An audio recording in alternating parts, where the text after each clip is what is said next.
ऐसा समझो कि बहुत सर्दी पड़ रहा है, कहीं बहुत सर्दी पड़ रहा है और आप किसी रूम में हो, बाहर है -12 डिग्री, -14 डिग्री, -15 डिग्री टेम्परेचर, अंदर अलाव जल रहा है।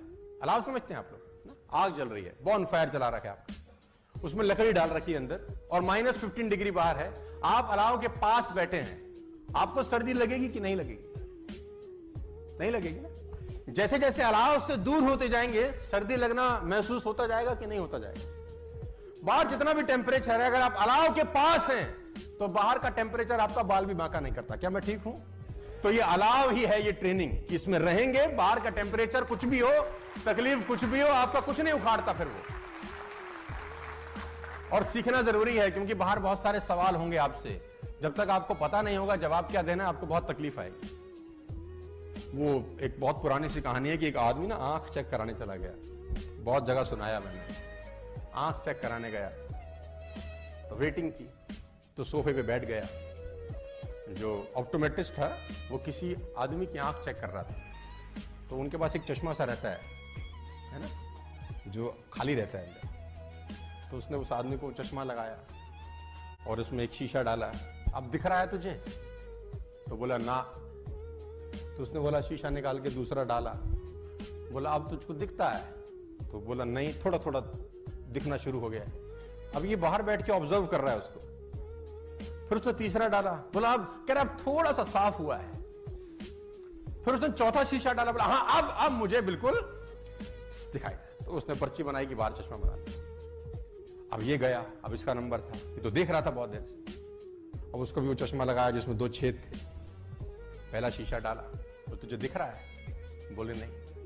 तो उसने वो वाला निकाल के दूसरा डाल दिया, बोला अब दिख रहा है? बोला अभी भी नहीं। उसने फिर तीसरा डाला, बोला अब? बोला अभी भी। चौथा नहीं, पांचवा नहीं, छठा नहीं, सातवां नहीं, आठवां, जितनी ट्रे थी सारे डाल डाली। अब कह रहा नहीं। तो जो चेक कर रहा था उसने बोला नहीं पढ़ा जा रहा? कह रहा नहीं। बोला पढ़े भी हो? तो बोला नहीं, इसलिए तो पढ़ा नहीं जा रहा। तो बोला यहां क्या करने आए हो? तो बोला हमको लगा चश्मा लगाने से दिखता है।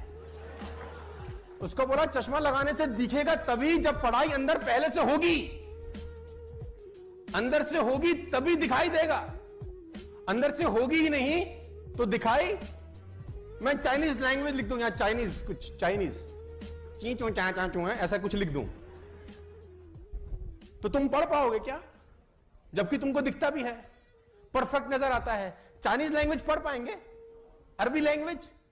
यानी पढ़ भी वही पाएंगे जो ज्ञान पहले अंदर होगा ना। जो होगा ही नहीं उसको भी नहीं पढ़ा जा सकता। बाहर बहुत सारे सवालों के जवाब तुम्हारा इंतजार कर रहे हैं, लोग तोपे लेके खड़े हैं बाहर और चटनी में बम लगाने वाले हैं तुम्हारी।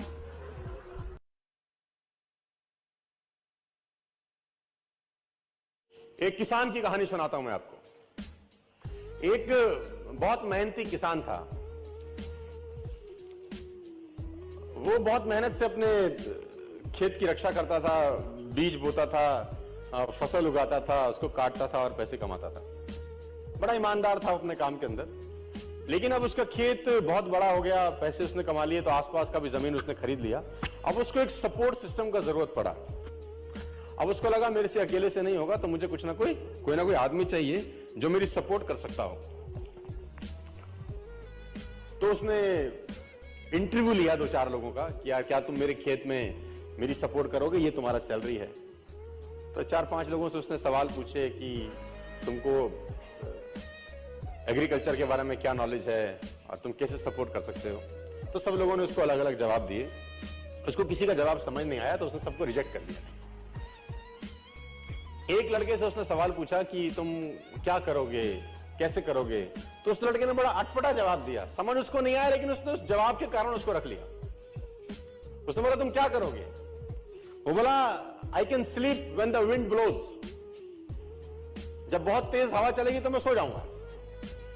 उसको समझ नहीं आया, लेकिन उसने इसके अटपटे जवाब के कारण उसको रख लिया। इसका पता नहीं क्या मतलब है, देखते हैं। अब वो दोनों खेत की रक्षा करने लगे। बढ़िया फर्स्ट क्लास फसल होती थी, काटते थे।